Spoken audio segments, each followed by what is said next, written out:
মিষ্টির প্রসাদ, এত সবগুলা সবজি শাক সবজি দিয়ে পুরো মিষ্টির প্রসাদ বানানো হয়েছে। তো খেয়ে নিচ্ছি প্রথমত, ঠিক আছে।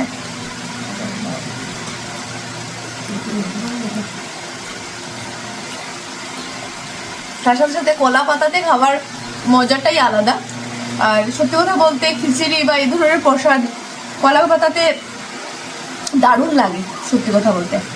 তো দুপুরে খাওয়া দাওয়া শেষ করে এত পরিমাণে বৃষ্টি আসছিল, তো এত পরিমাণে বৃষ্টির ঝড় পড়ছে, তো এটা দেখে ভীষণ মনটাও ভালো লাগছিল।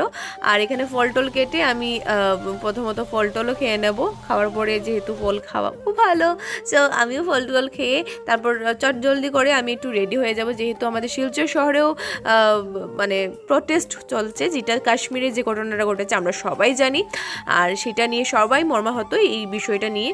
তো প্রথমত আমি একটু রেডি হয়ে যাব, তারপর এই যে প্রটেস্টটা হবে শিলচর প্রেমতলা থেকে লাইফলাইন অবধি, তো প্রথমত রেডি হয়ে যাচ্ছি, ঠিক আছে। তো চলো এখন হচ্ছে কি আমি প্রটেস্ট যেহেতু হবে, সো প্রটেস্টের জন্য আমি রেডি হচ্ছি।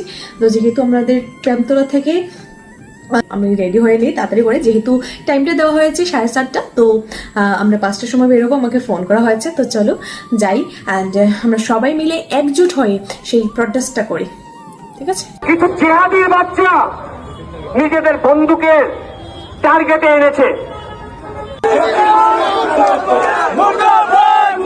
তো প্রটেস্ট শেষ হওয়ার পরে আমরা ঘরের দিকে রওনা দিলাম। আর হঠাৎ করে মনে পড়লো যে আমি একটু ফুচকা খাই, আর ফুচকা কাদের কাদের ভালো লাগে একটু আমাকে কমেন্ট করে জানিও।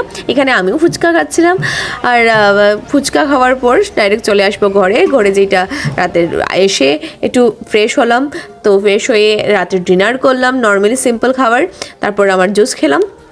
সো গাইস, আজকে এই ভিডিওটা কিরকম লেগেছে অবশ্যই একটু কমেন্ট করে জানাবেন। ভালো লাগলে অবশ্যই লাইক শেয়ার কমেন্ট করতে বলবেন না।